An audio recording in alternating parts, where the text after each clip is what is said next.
বিয়ে আজকে আমরা একটা জিনিস দেখাবো যারা বিয়ের সমস্যায় কষ্ট পাচ্ছেন। অনেকদিন ধরে আপনি বিয়ের চেষ্টা করছেন কিন্তু কোনো কিছুতে আপনার বিয়েটা হচ্ছেই না। বা অনেকের এমন হচ্ছে যে সব কিছু যোগাযোগ ঠিকঠাক, বিয়ের তারিখও হয়তো ঠিক হয়ে গেছে, কিন্তু শেষ মুহূর্তে কোনো একটা অজানা কারণে আপনার বিয়েটা ভেঙে গেছে। আজকে এই সমস্যার সমাধান আমি বলবো। আপনার বিয়ে হয়ে যাবে এক চান্সেই। বিয়ের সমস্যার জন্য আর জীবনে কখনো কোনোদিন কষ্ট পেতে হবে না। যারা দীর্ঘদিন ধরে বিয়ের কোনো সমস্যায় ভুগছেন বা কোনোভাবে আপনার বিয়ে হচ্ছে না, কারণ দেখুন একটা মানুষের এটা কিন্তু অত্যন্ত ভয়ানক সমস্যা। কেন কথাটা বলছি, কারণ আপনার বয়স হয়ে গেছে, অনেক বয়স হয়ে গেছে, কিন্তু আপনার বিয়ে হচ্ছে না। আপনি চেষ্টা করছেন 5 বছর 10 বছর ধরে, তাহলে আপনি কবে বিয়ে করবেন? আপনার বয়স চলে গেলে কিন্তু আর আপনি বিয়ে করবেন না। তো আজকে সেই সমস্যার সমাধান আমি এই ভিডিওতে বলবো, তার জন্য অবশ্যই শেষ পর্যন্ত ভিডিওটা দেখবেন।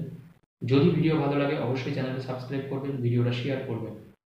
তো দেখুন, যখন আপনি দেখবেন যে আপনার কোনোভাবে বিয়ে হচ্ছে না বা বিয়ে হতে আপনার প্রচণ্ড দেরি হচ্ছে, বা আপনি চাইছেন যে আপনার তাড়াতাড়ি বিয়ে হোক, তখন অবশ্যই বুঝতে হবে যে আপনার জীবনের কোনো গ্রহগত সমস্যা অবশ্যই রয়েছে। কারণ গ্রহগত সমস্যা না থাকলে জানবেন কারোর কখনো বিয়ে আটকে থাকে না, বিয়ে হয়ে যায়, সময় মতনই হয়ে যায়। যদি দেখা যায় আপনার সপ্তমে শনি বসে আছে, অথবা সপ্তমে মঙ্গল বসে আছে, বা চতুর্থে মঙ্গল বসে আছে, সেই ক্ষেত্রে কিন্তু বিয়েতে সমস্যা হবে। অথবা যদি দেখা যায় সপ্তমে রাহু বসে আছে, সপ্তমে রাহু বসে থাকলে, অথবা যদি সপ্তমে কেতু বসে থাকে, দেখুন সপ্তমে রাহু বসে থাকলে বিয়ে আপনার তাড়াতাড়ি হয়ে যেতে পারে। আবার সপ্তমে যদি কেতু থাকে সেই ক্ষেত্রে বিয়েতে সমস্যা হবে, বিয়ে হতেই চাইবে না। তো অ্যাকচুয়ালি এই সমস্যাগুলো তৈরি হয়, দেখুন, যদি আমাদের গ্রহের কোনো সমস্যা থাকে, প্রথমত সেটা। দ্বিতীয়ত দেখুন, অনেকে তন্ত্র দিয়ে ক্ষতি করে দেয়, অনেকে তন্ত্র দিয়ে দেখুন বিয়ে বন্ধ করে দেয়। সেই ক্ষেত্রে আপনি হাজার চেষ্টা করেও কিন্তু আপনার বিয়ে হবে না। কিন্তু আজকে সব সমস্যার সমাধানই আমি বলবো। আপনার যাই করা থাকুক না কেন, বিয়েতে আপনার আর কোনো বাধা থাকবে না।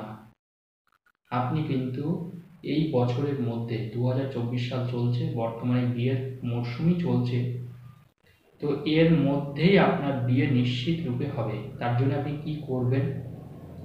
দেখুন, বিয়ে করার জন্য আমাদের যেটা সব থেকে বড় প্রয়োজন, সেটা হচ্ছে আমাদের হলুদ নিতে হবে। হলুদ মনে রাখবেন। এই হলুদটা আপনি কিভাবে নেবেন? আপনি একটু কাঁচা হলুদ নেবেন। দেখবেন বাজারে কাঁচা হলুদ কিনতে পাওয়া যায়, মানে গোটা গোটা কাঁচা হলুদ। ওই কাঁচা হলুদ, দেখুন হলুদ কি হয়, দেখবেন বিয়ের আগে ছেলে এবং মেয়েদের দেখবেন গায়ে হলুদ দেয়। অ্যাকচুয়ালি হলুদ কিন্তু অত্যন্ত একটা শুভ জিনিস। হলুদ হচ্ছে বৃহস্পতি, যেটা আমাদের শুভত্বকে বাড়িয়ে তোলে এবং সমস্ত রকমের অশুভ জিনিস কাটিয়ে দেয়। এখানে প্রশ্ন হচ্ছে, সব থেকে ভালো হয় যদি কারোর বিয়ে হয়েছে, তারা যে হলুদ ব্যবহার করেছে সেখান থেকে আপনি একটু হলুদ নিয়ে আসলেন, এটা হলে সবচেয়ে ভালো হয়। কিন্তু যারা ওটা পারবেন না, আমি দুটো অপশানই আপনাদের বলে দিচ্ছি। মনে করুন কারোর বিয়ে হচ্ছে, আপনার কোনো পরিচিত দাদা দিদি বা কাকিমা, যাই হোক, যারই বিয়ে হয়েছে, আপনার যত পরিচিত আছে, সেখান থেকে তারা যে হলুদটা ব্যবহার করেছে, সেখান থেকে যদি আপনি একটু হলুদ নিয়ে আসতে পারেন, অতীব উত্তম। অনেকের তো দেখুন সেই সুযোগ নেই, তখন তারা কি করবে? আপনাকে যেটা করতে হবে, সেই ক্ষেত্রে যখন আপনি হলুদ পাবেন না, বাজার থেকে 2-3 কোয়া হলুদ আপনাকে কিনতে হবে, গোটা হলুদ। বাড়িতে একটু থেতো করবেন। থেতো করে বৃহস্পতিবারের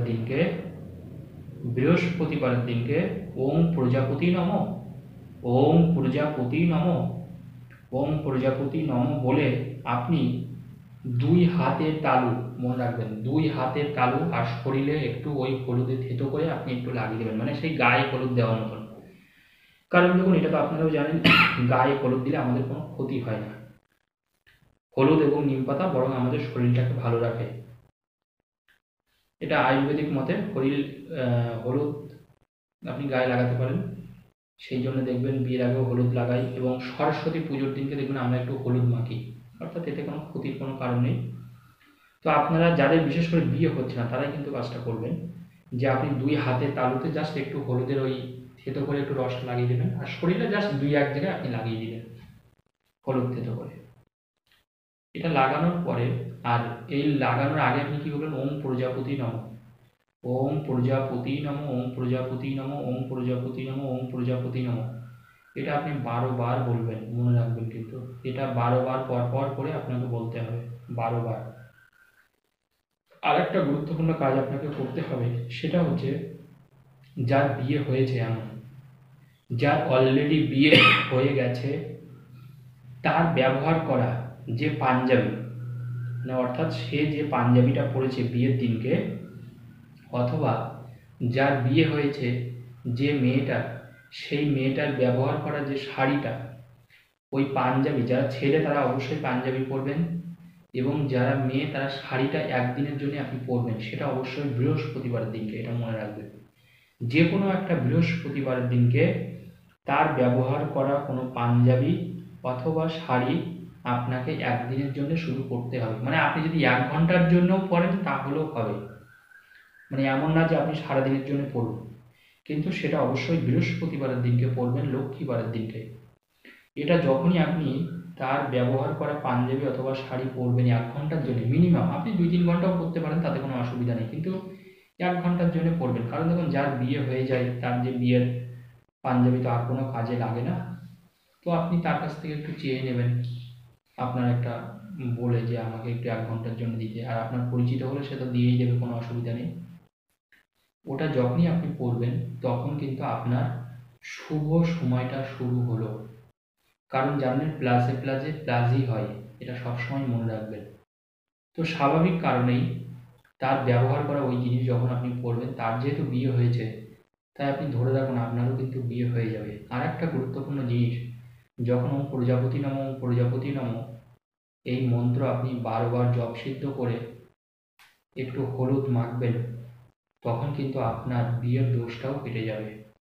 সেই ক্ষেত্রে কিন্তু বিয়েতে আর কোনো বাধা রইল না, এবং বিয়েটা দেখবেন অতি দ্রুত হবে। আর একটা জিনিস আপনাকে করতে হবে, সেটা হচ্ছে দেখবেন দূর্বা আমাদের থাকে, দূর্বা এটা আপনারা জানেন। ওই দূর্বা আপনাকে 11টা দূর্বা লাগবে। দেখবেন মা লক্ষ্মীর ঘটেও কিন্তু আমরা দূর্বা দিই বৃহস্পতিবার দিন। তো যে কোনো ফুলের দোকানে এমনি দেখবেন মাঠে ঘাটে দূর্বা গাছ তো প্রচুর আছে, আপনারা নিজেরাই এটা জানেন।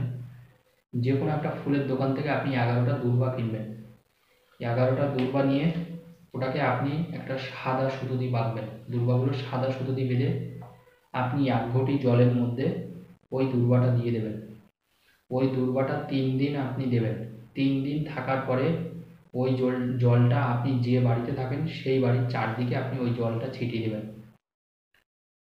3 দিন 11টা দূর্বা রাখার পরে আপনি যে বাড়িতে থাকেন, যে বাড়িতে থেকে আপনি বিয়ে করতে চাইছেন, সেই বাড়ির চারদিকে আপনি ওই জলটা ছিটিয়ে দেবেন।